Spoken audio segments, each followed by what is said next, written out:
12월 16일 첫 시간을 하나님 앞에 드리겠습니다. 오늘도 주를 바라보며 은혜를 구하는 성도들에게 하나님의 지혜와 평강이 함께 하시기를 바랍니다. 오늘 하루 주와 동행하면서 주의 힘을 경험하기를 바랍니다. 그 힘을 얻기 위하여 새벽을 열며 말씀을 사모하는 모든 성도들에게 하나님의 말씀이 생명의 양식되어 힘이 되시기를 바랍니다. 기도하겠습니다. 하나님, 새 하루를 주심을 감사합니다. 첫 시간을 주님께 정성스러운 마음으로 드립니다. 우리 마음밭 옥토되게 하시고 하나님 주신 말씀 깊이 받아들이게 하시며 열매되는 믿음 말씀 되게 해 주시옵소서. 그래서 그 말씀이 힘이 되어 오늘을 살게 해 주시고 주의 뜻 따라 살아가는 온전한 하루 되도록 우리를 복 주시옵소서. 예수님의 이름으로 기도합니다. 아멘. 오늘 주어진 본문은 베드로전서 2장 11절부터 25절까지입니다. 이 말씀 함께 읽을 때 우리 모두에게 주시는 하나님의 음성이 있기 바랍니다. 사랑하는 자들아, 거류민과 나그네 같은 너희를 권하노니 영혼을 거슬러 싸우는 육체의 정욕을 제어하라. 너희가 이방인 중에서 행실을 선하게 가져 너희를 악행한다고 비방하는 자들로 하여금 너희 선한 일을 보고 오시는 날에 하나님께 영광을 돌리게 하려 함이라. 인간의 모든 제도를 주를 위하여 순종하되 혹은 위에 있는 왕이나 혹은 그가 악행하는 자를 징벌하고 선행하는 자를 포상하기 위하여 보낸 총독에게 하라. 곧 선행으로 어리석은 사람들의 무식한 말을 막으시는 것이라. 너희는 자유가 있으나 그 자유로 악을 가리는 데 쓰지 말고 오직 하나님의 종과 같이 하라. 뭇사람을 공경하며 형제를 사랑하며 하나님을 두려워하며 왕을 존대하라. 사환들아, 범사에 두려워함으로 주인들에게 순종하되 선하고 관용하는 자들에게만 아니라 또한 까다로운 자들에게도 그리하라. 부당하게 고난을 받아도 하나님을 생각함으로 슬픔을 참으면 이는 아름다우나 죄가 있어 매를 맞고 참으면 무슨 칭찬이 있으리요.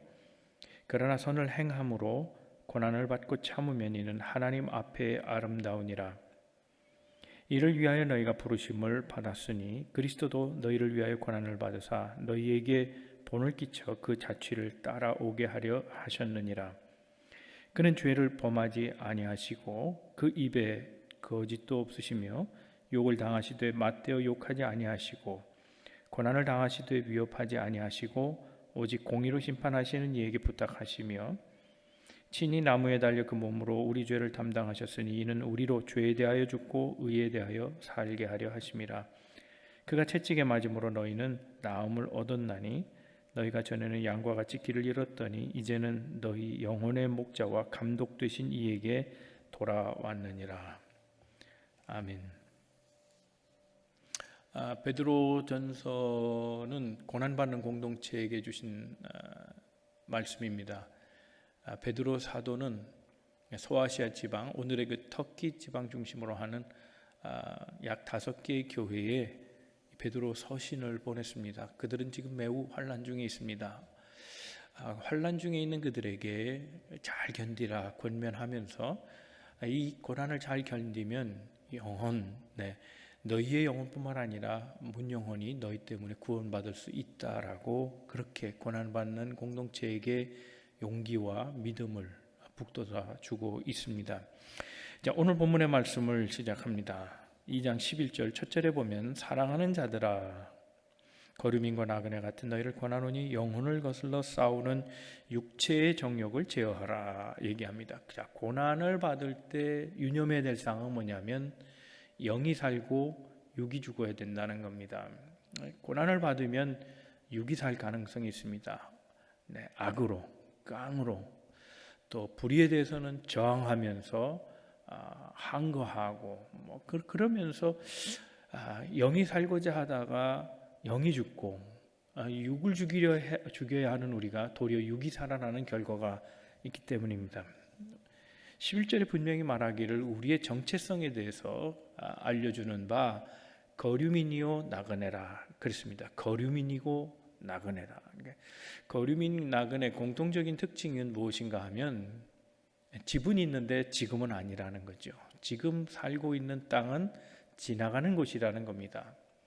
여기는 집이 아니고 우리는 저기에 집이 있죠. 여기는 이 땅이고 저기는 하늘나라죠. 이 생에서는 집이 없습니다. 그냥 지나가는 것뿐입니다. 그런데 우리의 집은 영원한 하늘나라에 있습니다. 하늘나라는 영이 지배하는 곳이고 이 땅은 육이 지배하는 곳입니다. 그러므로 우리는 이곳이 집이 아니라 저곳의 집이고 하늘나라의 시민이고 주님의 자녀이기 때문에 영의 원리로 살아가야 하는 거죠. 그러니까 이 땅에 살면서도 우리가 조심해야 될 건 뭐냐면 육이 이기지 않게 하는 겁니다. 영이 이기도록 그렇게 해야 한다는 겁니다. 그래서 영혼을 거슬러 싸우는 육체의 정욕을 제어하라 그랬습니다. 육체의 정욕을 제어하는 것, 결국 고난을 참는 가장 중요한 프린시플은 뭐냐? 육이 죽고 영이 살게 하는 겁니다. 고난을 받다가 잘못 실족하면 육이 살아나고 영이 죽을 가능성이 있기 때문입니다. 하나님의 자녀는 이 땅에 거류민처럼 살아도 영으로 산다 하는 거죠. 자, 그런데 육체의 욕망을 죽이고 영이 살려면 어떻게 해야 되느냐? 말 대신 행동으로 살아가는 겁니다. 말로 하던 싸움이 되고 말로 하다가는 세상을 이길 수 없다는 걸 알게 되는 거죠. 그때 실패자가 됩니다. 영을 살리는데 실패자가 됩니다. 할 말은 있지만 당연히 자격도 되지만 그러나 말 대신 선한 행실로 보여주라는 거죠. 말의 힘보다 행동으로 보여주는 힘이 더 크다라고 얘기합니다. 12절에 그래서 너희가 이방인 중에서 행실을 선하게 가져 너희를 악행한다고 비방하는 자들로 하여금 너희의 선한 일을 보고 오시는 날에 하나님께 영광을 돌리게 하려 합니다. 그랬습니다. 선한 일을 보고 하나님께 영광을 돌려라. 이것이 영을 가진 자의 특징입니다. 선한 일을 행하는 것. 그런데 선한 일을 행하는 것을 세상 사람들은 뭐라고 말하냐면 특별히 박해자들은 우리가 악행을 하고 있다라고 얘기합니다. 너희를 악행한다고 비방하는 자, 선한 일마저도 악한 일이라 한다. 이거 보면 적반하장이라는 말을 사용해도 될까요? 자기가 잘못해놓고 오히려 남 때문에 잘못한 거로 얘기합니다. 나의 문제를 너 때문이라고 말하는 자, 너희가 나쁘기 때문에 내가 이런 일을 했다라고 말하는 이 세상에 이런 적반하장격의 사람들, 이런 말로 당할 수 없습니다. 아예 이기려고 하는 것이기에 차라리 말하지 말고 선한 행실을 계속 하라 하는 겁니다. 그럴 때 하나님께 영광이 된다는 겁니다.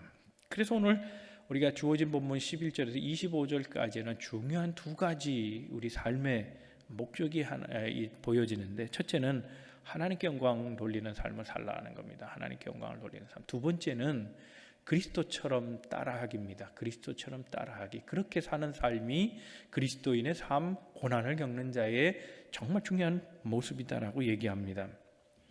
13절에 보면 순종에 대한 얘기를 나누는데 이 순종은 결국 그리스도의 영광을 위하여 순종하는 것으로 표현합니다. 모든 인간의 제도를 순종하라 그렇게 얘기합니다. 모든 인간의 제도, 그것이 인간의 제도는 불완전하기 때문에 불의한 것도 있습니다. 악한 법도 있습니다. 그런데 순종하라는 겁니다. 더 나아가서 사람에게도 순종하라고 얘기합니다. 14절에 보면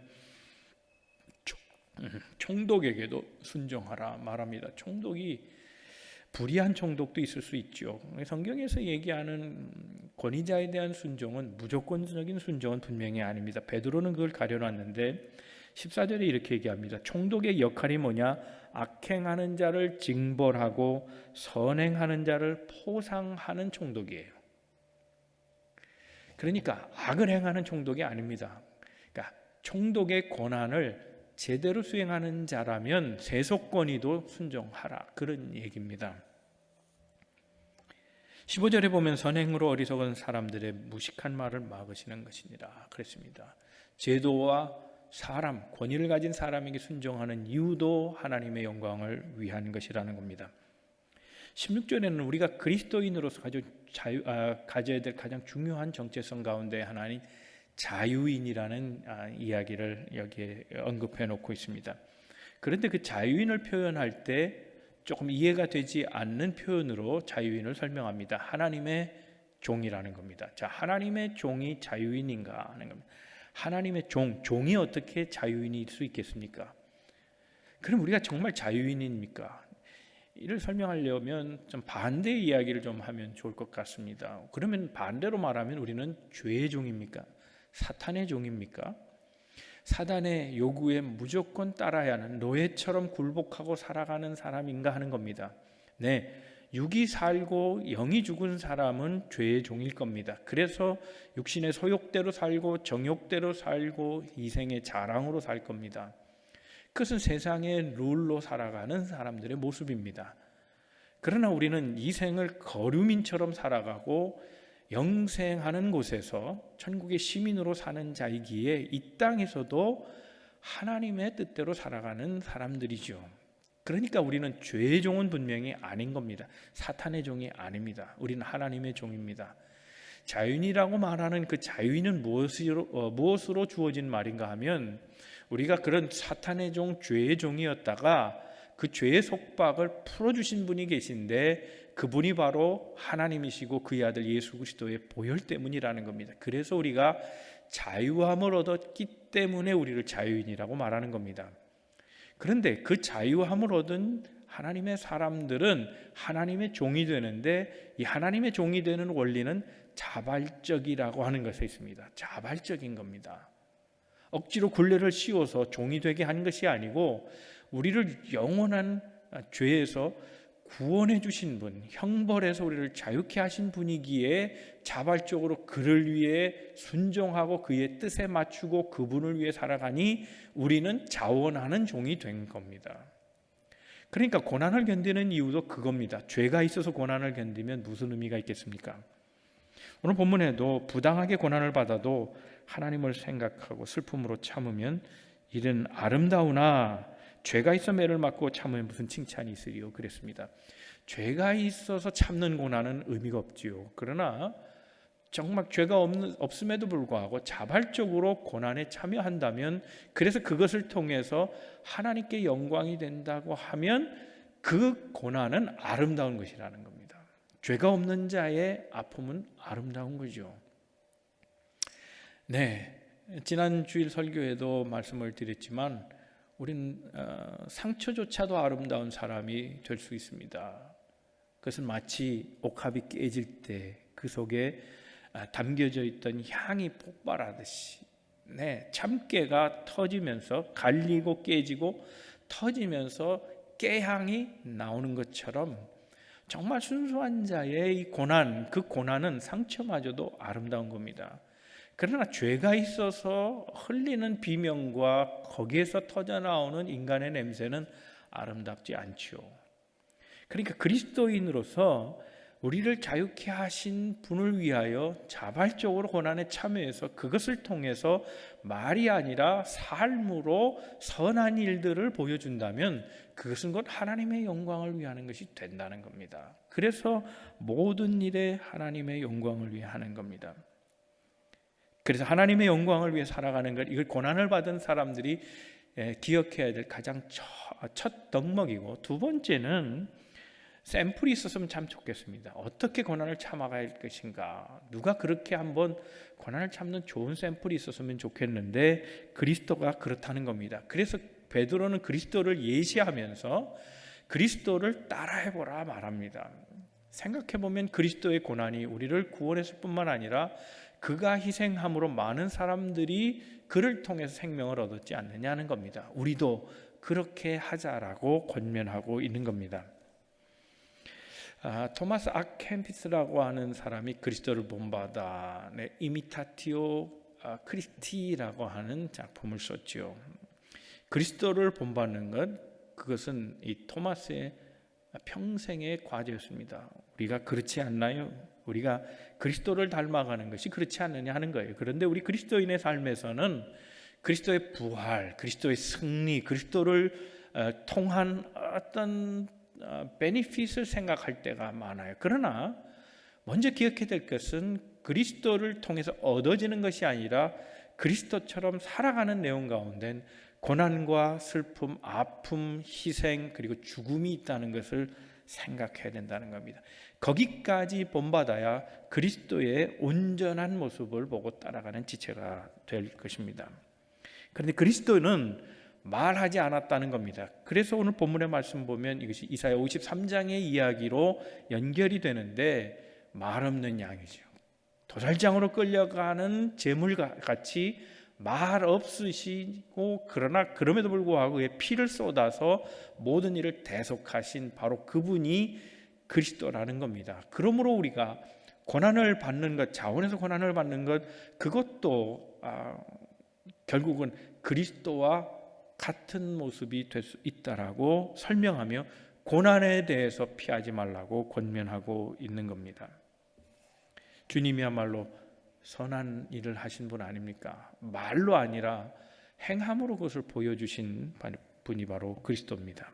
그래서 그는 22절 이하에 죄도 없고 거짓도 없고 맞대 욕하지도 않았고 당하면서 사람들을 협박하지도 않았다는 겁니다. 위협을 주지도 않고 오직 하나님께 자신을 의탁하며 스스로 모든 죄를 지고 십자가에서 죽으셨고 그 희생으로 우리가 구원을 얻게 되었다라고 얘기합니다. 생각해보면 희생이라는 단어는 참 아름다운 말입니다. 네, 죄가 있어서 목숨을 버리게 됐다, 실수로 죽었다, 거기에는 큰 의미가 없을 겁니다. 그런데 죄 없으신 분이 남을 위해서 자신의 목숨을 내놓았다, 이건 정말 아름다운 일 아니겠습니까? 한 사람의 희생이 누군가를 생명을 얻게 해줄 수 있다면, 그래요. 우리가 모든 덕을 보았다고 하는 것은 누군가가 손해봤다는 거 아니겠어요?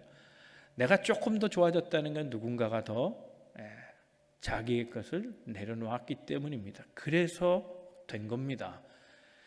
그러므로 그리스도의 희생이야말로 아름다운 것은 얼마나 많은 사람들을 구원했다 하는 것입니까?